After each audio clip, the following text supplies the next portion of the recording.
ज्यादा खुश जब भी होते हैं ना, कुछ ना कुछ गलत हो जाता है। ये फ्रैंकी डी जॉन्ग के टाइम पे भी इतना खुश हुए थे, अभी तक वो हुआ नहीं। अभी कैसेमीरो, सच में मैनचेस्टर यूनाइटेड कैसेमीरो के लिए गया है। और फैब्रिजियो रोमानो ने जो लास्ट वीडियो किया था 4 घंटे पहले, उस वीडियो को देख के मुझे लगा कि नहीं, अब तो एक वीडियो मुझे भी करना चाहिए, क्योंकि मैं ना इसको लेके इतना मतलब इतना सोच ही नहीं रहा था। क्या पगला गया है क्या वो? कैसेमीरो क्यों आएगा मैनचेस्टर यूनाइटेड में? मतलब व्हाई? एक बंदा चैंपियंस लीग जीत चुका है last year, I think 5 times champions league winner, then La Liga winner, जो कि इस सीजन भी ला लीगा जीत सकते हो रियल मैड्रिड, तो और एक टाइटल उसके पास हो जाएगा। कोपा देल रे चैंपियन होने का एकदम से मतलब फुल थ्रोट जा सकते हैं फॉर कोपा देल रे, और चैंपियंस लीग में तो रियल मैड्रिड एक अलग ही कुछ बन जाता है। सो शायद चैंपियंस लीग ना जीत पाए, बट ट्रॉफीज जीतने के बहुत सारे चांसेस थे। अब वो कहां पे आएगा? Manchester United? प्रीमियर लीग तो नहीं होगा, एफए कप, और अगर आप देखें कर्लिंग कप जो होता है, मतलब लीग कप जो होता है, उसमें भी यूनाइटेड को काइंड ऑफ वर्ल्ड कप जैसा खेलना पड़ेगा, तब जाके कुछ होगा। नहीं तो मतलब कंपटीशन हर जगह पे है। ऑब्वियसली कोपा देल रे भी कंपटीशन है, La Liga, but Premier League is something else, और जो कि उसके पास अभी चांस नहीं है। और जो अभी 4 साल या जो बात आ रहा है कि 4 साल या 5 साल का कॉन्ट्रैक्ट रिन्यू, मतलब कॉन्ट्रैक्ट लेके वो आएगा मैड्रिड यूनाइटेड में, तो इस 4-5 साल पे क्या ट्रॉफी जीतेगा वो सब बाद में आते हैं। लेकिन कैसेमीरो टू मैनचेस्टर यूनाइटेड, ये हो रहा है गाइस, ये हो रहा है, और it's a crazy one. Suddenly कहां से आ गया? रियल मैड्रिड, पापा पेरेज, पापा पेरेज, पापा पेरेज, पापा पेरेज, और एक बड़ा डील कर रहे हैं।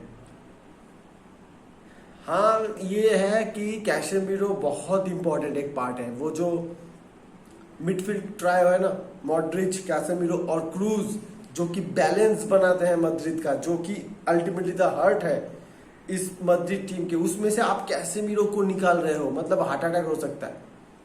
बट पेरेस का जो बिजनेस प्लान है, वो रियल मैड्रिड क्लब को जिस तरीके से अभी उनका ट्रांसफर जो स्ट्रेटेजी है बदल चुका है, आप देखो ये फिर से एक बड़ा बिजनेस स्ट्रेटेजी होगा फॉर रियल मैड्रिड, क्योंकि एट द एज ऑफ 30, अभी मॉडर्न फुटबॉल में 30 साल फॉर अ डिफेंसिव मिडफील्डर कोई उतना मायने नहीं रखता इस टाइम के फुटबॉल पे। बट स्टिल 30 साल की उम्र पे पापा पेरेस भी बहुत अच्छे तरीके से जानते हैं कि 1 साल या 2 साल बाद अगर हम कैसेमीरो को सोल्ड करें, कैसेमीरो को अगर हम लोग बेचे, तो फिर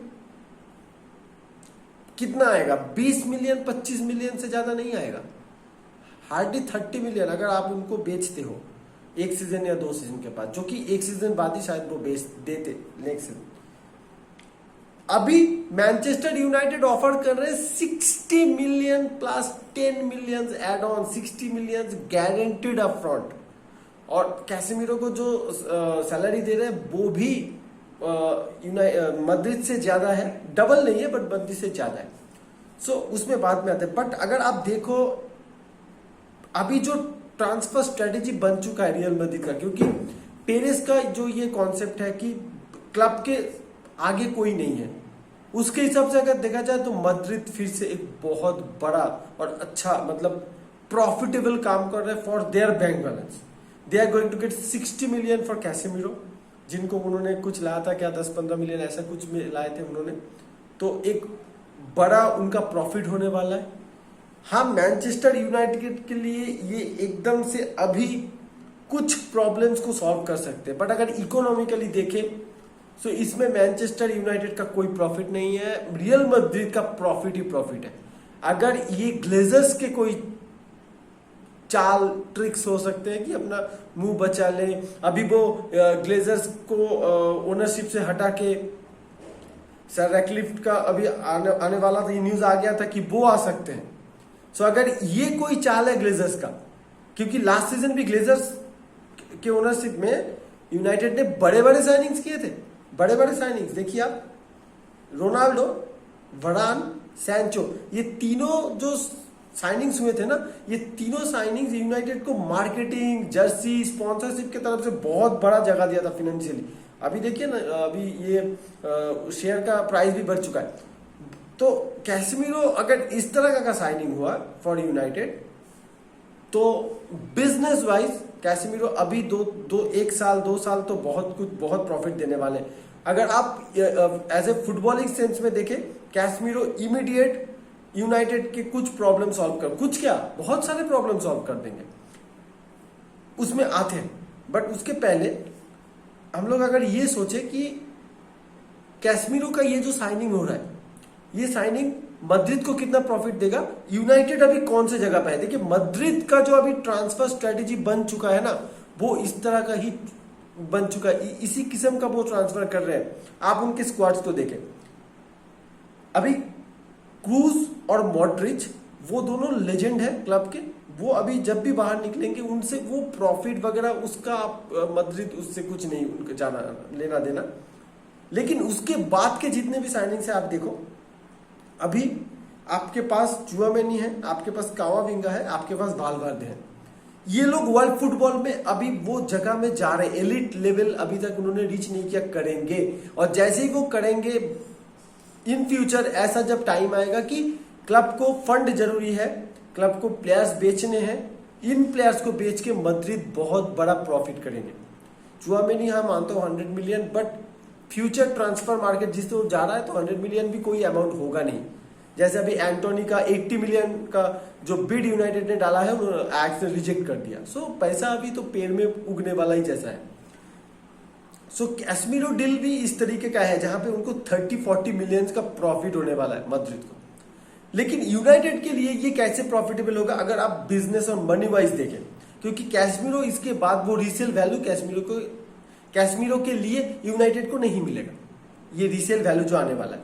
सो अगर यूनाइटेड अगर 4 साल का कॉन्ट्रैक्ट दे रहे हैं, 3 साल के बाद अगर 1 साल रहते रहते वो उनको सेल भी करना चाहे तो क्या 20-25 मिलियन तक भी नहीं आएगा, वो 15-20 मिलियन में उनको छोड़ देना पड़ेगा। सो फिर यूनाइटेड एक ऐसा साइनिंग कर रहा है जो इन फ्यूचर उनको रीसेल वैल्यू नहीं देता है। अगर आप देखो कि एक टाइम था जब मैनचेस्टर यूनाइटेड, मैं जब से देख रहा हूं, मैनचेस्टर यूनाइटेड ऑलवेज उस तरीके के प्लेयर्स लेते थे जो वर्ल्ड फुटबॉल में अभी तक उतने बड़े नाम नहीं बने हैं, यूनाइटेड पे खेलते थे, दिन बड़ा नाम होते थे, उसके बाद वो रियल मैड्रिड, बार्सिलोना जैसे क्लब्स में जाते थे। जैसे देखिए आप अगर देखें जो वैन निस्telrooy, वो यहां से बने, अच्छे प्लेयर थे, मैन्यू पे आए, वो बहुत बढ़िया प्लेयर बने, वहां से उनको बहुत अच्छे प्रॉफिट में रियल मैड्रिड को बेचा गया। उसके बाद डेविड बेकहम, वो सिनेरियो कुछ अलग था लेकिन उनसे भी प्रॉफिट लिया गया था, अच्छा प्रॉफिट क्लब को आया था। उसके बाद क्रिस्टियानो रोनाल्डो, उस टाइम पे वर्ल्ड फुटबॉल में सबसे बड़े अमाउंट का जो ट्रांसफर होता है, रिकॉर्ड ट्रांसफर फी था, वो 87 मिलियन यूरो समथिंग ऐसा कुछ हुआ था, वो यूनाइटेड टू मद्रिद ही हुआ था। तब मद्रिद का जो पॉलिसी था, मद्रिद का जो ट्रांसफर स्ट्रेटेजी था वो अलग था, वो ऑलरेडी बने हुए प्लेयर्स खरीदते थे और फिर उनको वो सेल कर देते थे, उनका वो लॉस होता था, उतना बढ़िया ट्रांसफर स्ट्रेटेजी नहीं होता था। लेकिन अभी जो है पूरा अलग चीज है और यूनाइटेड अभी दूसरे किस्म के ट्रांसफर स्ट्रेटेजी पे आ गए हैं। वो लोग अभी रेडीमेड प्लेयर्स खरीद रहे हैं जो ऑलरेडी मार्केट में अच्छे खासे नाम बना चुके हैं, ताकि उनके जर्सी सेल्स ज्यादा हो, ताकि उनके वो जो ब्रॉडकास्टिंग प्रॉफिट आए या फिर जितने भी फाइनेंशियल प्रॉफिट्स है वो इंस्टेंट ज्यादा आए। लेकिन लॉन्ग टर्म अगर आप व्यू में देखोगे तो ये कभी भी एक क्लब के लिए अच्छा साइनिंग नहीं हो सकता, अगर आप लॉन्ग टर्म व्यू में देखो, अगर रीसेल वैल्यू के हिसाब से देखो। लेकिन अगर हम लोग उसके बारे में अभी बात करना बंद कर देते हैं, क्योंकि उसमें जो पैसा है वो ग्लेजर्स और मैनचेस्टर यूनाइटेड संभाल सकते हैं, वो लेके हम लोग क्या कर सकते हैं। अभी हम लोग को ये देखना है कि कैसेमीरो किस तरीके से हेल्प करेगा मैनचेस्टर यूनाइटेड को। अगर ये साइनिंग, बाय द वे, अगर ये साइनिंग हो जाता है, अभी भी ऑफिशियल बिड आज कुछ देर बाद शायद हो जाए और दोपहर तक हेयर वीक वो भी हो सकता है, फैब्रिजियो रोमानो बोल दिए हैं कि ये बहुत क्लोज है और कैसमीरो भी टेम्पटेड है इस ऑफर से। तो कैसमीरो अगर आ जाते हैं, सबसे पहले मैनचेस्टर यूनाइटेड को जो मिलेगा वो है मिडफील्ड पे एक स्टेबिलिटी।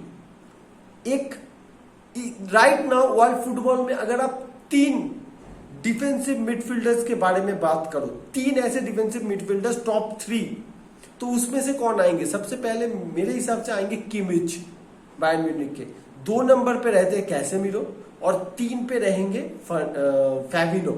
और ये 3 बंदे हैं the world right now the most effective central defensive midfielders quality wise. तो अगर आप इनके पीछे देखो तो फिर कैसेमीरो को मैनचेस्टर यूनाइटेड अगर ले तो स्टेबिलिटी मिलना एकदम से जगह है कि आपका मिडफील्ड जब वो स्टेबल हो जाएगा, क्योंकि एक प्लेयर है जो डिफेंसिवली आपको वो एक ऐसा भरोसा देगा कि तुम लोग ऊपर में करो, मैं नीचे हूं। डिफेंस सेंटर बैक्स को भी एक सपोर्ट देगा कि मैं हूं, आपके तक आने से पहले ओपोनेंट को मेरे ऊपर से गुजरना पड़ेगा। दिस काइंड ऑफ स्टेबिलिटी उसके साथ देगा वो कैरेक्टर जो मैनचेस्टर यूनाइटेड अभी बहुत बहुत ज्यादा मिस कर रहा है, क्योंकि Cristiano Ronaldo is a good, it's positive character in the dressing room, in the field, but अगर उनके पास बॉल ना जाए वो मैच को इन्फ्लुएंस नहीं कर पाते।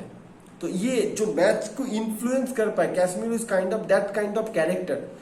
वो बहुत वोकल है, वो बात कर पाएंगे, इंग्लिश में क्या बोलेंगे, बट वो बहुत वोकल है और कम्युनिकेट कर पाएंगे, डिक्टेट कर सकते हैं। देखिए अभी कैसेमीरो जब मॉड्रिच और क्रूस के साथ खेलते हैं, आप देखेंगे अगर कैसेमीरो ना रहे तो मद्रिद कहीं ना कहीं थोड़ा लड़खड़ा जाता है।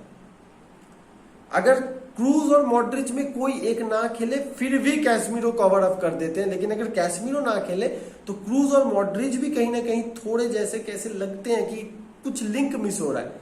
तो कैसेमीरो एक काइंड ऑफ प्लेयर है जो कि आपके लिंक को बनाने में हेल्प करेंगे। तो उनका कैरेक्टर भी है, वो स्ट्रॉन्ग कैरेक्टर, ओपोनेंट के साथ आंखों में आंख डाल के, वो दीपल वाला वीडियो देखा है ना आपने, दीपल के साथ वो आंखों में आंख डाल के वो जो वीडियो है वो आपने देखा ही होगा। सो वो इस तरीके के कैरेक्टर है जो पीछे नहीं है, टैंक इसलिए उनको बोला जाता है। उसके साथ फिजिकलिटी जो मैनचेस्टर यूनाइटेड पे इस बार नहीं है, सिर्फ मैक्टोमिने को छोड़ के फिजिकलिटी मिडफील्ड पे नहीं है। क्रिस्टियन एरिक्सन, फ्रेड और Bruno Fernandes, van de Beek, ये प्रीमियर लीग के जितने भी स्ट्रॉन्ग फिजिकलिटी वाले टीम है ना, वो बुलेट करके चले जाएंगे उनको, एकदम रोड रोलर के नीचे जैसे आते हैं ना, वो क्रश करके चले जाते हैं, जैसे लास्ट दिन ब्रेंटफोर्ड ने किया। So Casemiro is going to provide that also. उसके साथ कैसेमीरो प्रोवाइड करेंगे कुछ रफनेस। मैंने अभी जो देखा कि लास्ट सीजन में भी थोड़ा बहुत था, अभी इस सीजन में तो एकदम से पहले 2 मैच में दिखाई नहीं दिया। टैकल्स कहाँ है?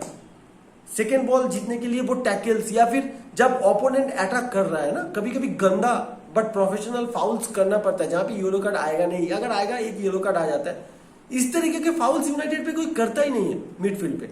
आप ओपोनेंट के अटैक को बीच में ही नहीं तोड़ पा रहे हो। जैसे रॉय कीन, पॉल स्कोल्स, ये लोग ऊपर में भी क्रिएटिव होते थे, डिफेंस में आके वो लोग आपको सुला दे सकते थे, this kind of attitude. But यहाँ पे नहीं है। मैटिच, याद है ना, मैटिच हर मैच में 2 मैच के बीच में एक उनको येलो कार्ड रहता था। क्यों? क्योंकि वो ये सिली फाउल्स, मतलब प्रोफेशनल फाउल्स, टीम के लिए कार्ड लेना, अटैक नहीं बनने देंगे, जर्सी पुल करके वहां पे गिरा देना, या फिर हल्का सा टैकल करके गेम को बंद कर दो, मोमेंटम को बंद कर दो ओपोनेंट का। ये अभी यूनाइटेड में कोई नहीं कर पाता है। सो सेकेंड बॉल जीतने के लिए जो टैकल करना पड़ता है वो नहीं है। तो Casemiro is going to provide that roughness जो एक चाहिए, तोड़ देने वाला मेंटेलिटी, और उसके साथ है लीडरशिप। अभी कैसेमीरो शायद आर्म बैंड कैरी नहीं करते हैं, लेकिन मिडफील्ड पे उनका जो कैरेक्टर है ना, वो लीडरशिप को डिफाइन करता है कि Casemiro is going to dictate, और सारे प्लेयर्स भी हेल्पफुल होंगे। शायद सबसे ज्यादा हेल्पफुल तो फ्रेड होने वाला है अगर कैसेमीरो के बगल में वो खेलेगा, क्योंकि ब्राजील में तो फ्रेड अच्छा खेलता है, वहां पे तो सब कुछ अच्छा करता है। लेकिन यहाँ पे अगर ये सिक्योरिटी उसको मिल जाए, और कैसेमीरो के साथ अगर डबल पिवट में यहाँ पे क्रिस्टियन एरिक्सन खेलते हैं, या फिर फ्लैट 3 जो मिडफील्ड होता है, वहां पे अगर कैसेमीरो एरिक्सन फ्रेड, या कैसेमीरो एरिक्सन ब्रूनो, या Casemiro Eriksen van de Beek, it will be good. अभी ये साउंड तो अच्छा कर रहा है, बट कैशमीरो आएंगे, ये उनके लिए भी नया लीग होगा, उनके लिए नया चैलेंज होगा। क्या सिस्टम अभी जो टेनेक का सिस्टम है उसमें अच्छे तरीके से वो बैठ पाएंगे, जो कि सिस्टम टेनेक बनाने का कोशिश कर रहे हैं, पूरा टीम अभी लड़खड़ाया हुआ है, उसमें क्या वो स्टेबिलिटी प्रोवाइड कर पाएंगे। जैसे कि ब्रूनो फर्नांडिस आने के बाद एक तुरंत उन्होंने एक इंपैक्ट दिया था, यूनाइटेड का वो बॉडी लैंग्वेज चेंज हो गया था। मैनचेस्टर यूनाइटेड रिजल्ट्स पे रिजल्ट्स ला रहे थे उस टाइम पे। सो ब्रूनो फर्नांडिस जिस तरीके के एक इंपैक्ट लाए थे, क्या कैसेमिरो आने के बाद वो इंपैक्ट हो पाएगा? अगर ये हो जाता है यूनाइटेड के लिए अभी के नेक्स्ट सीजन के लिए बहुत बड़ा होने वाला ये। बट ये होने दो पहले। अभी एक यूनाइटेड फैन के हिसाब से ना, ये मुझे लगता नहीं है कि पहले से सोचना ही डर लगता है कि अभी देखिए कितने सारे प्लेयर के साथ लिंक हुए हैं यूनाइटेड। काइंड ऑफ ये फीफा मैनेजर मोड हम लोग खेलते हैं ना, वहां पे इसको नहीं नहीं तो फिर उसको नहीं तो फिर इसको। डीपली सोचे United fans, this is not a good sign. मतलब कैसमीरो को नहीं बोल रहा हूं मैं, कैसमीरो का साइनिंग बहुत बढ़िया है, लेकिन जो जिस तरीके से ये चीजें हो रहे हैं ना, ये एक क्लब के लिए अच्छा नहीं है। आपके पास कोई प्लान बी नहीं था, आपके पास कोई प्लान सी नहीं था। अभी सीजन ऑलरेडी 2 मैच हो चुके हैं, अभी जाके हाँ अभी बहुत एकदम स्टार्टिंग है, बट अगर आपके पास कैसमीरो का प्लानिंग ही था तो आप क्यों नहीं पहले से ही इसके पीछे गए? जब आप देख रहे थे फ्रैंकी डी जॉन्ग इतने नाटक कर रहे हैं, इतने नाटक तो हम लोग के इधर में जो टीवी सीरियल्स है वहां पे भी नहीं होता है, उसके जल्दी क्लाइमैक्स आ जाता है। तो बट स्टिल एक टैंक आने वाला है यूनाइटेड के मिडफील्ड पे, और it's an end of an era also. Casemiro, Kroos, Modric, वो ट्रायो का कॉम्बिनेशन नहीं देखने को मिलेगा as a for Real Madrid fan. That is not a good thing, उनके लिए इमोशनल भी होगा। मैं ही आज मैड्रिड का जर्सी पहना हूँ इसलिए क्योंकि ये 15 अगस्त में एक टूर्नामेंट खेला था, वहां पे दिया गया था, तो नया जर्सी है तो इसलिए मैंने पहन लिया। ऐसा नहीं है कि मैं यूनाइटेड सपोर्टर हूँ और इसलिए मैं मैड्रिड सपोर्टर्स को ट्रोल कर रहा हूँ। मेरा second favourite team always Real Madrid ही है। सो आई होप साइनिंग हो जाए और ये इम्पैक्ट भी डाले टीम के अंदर।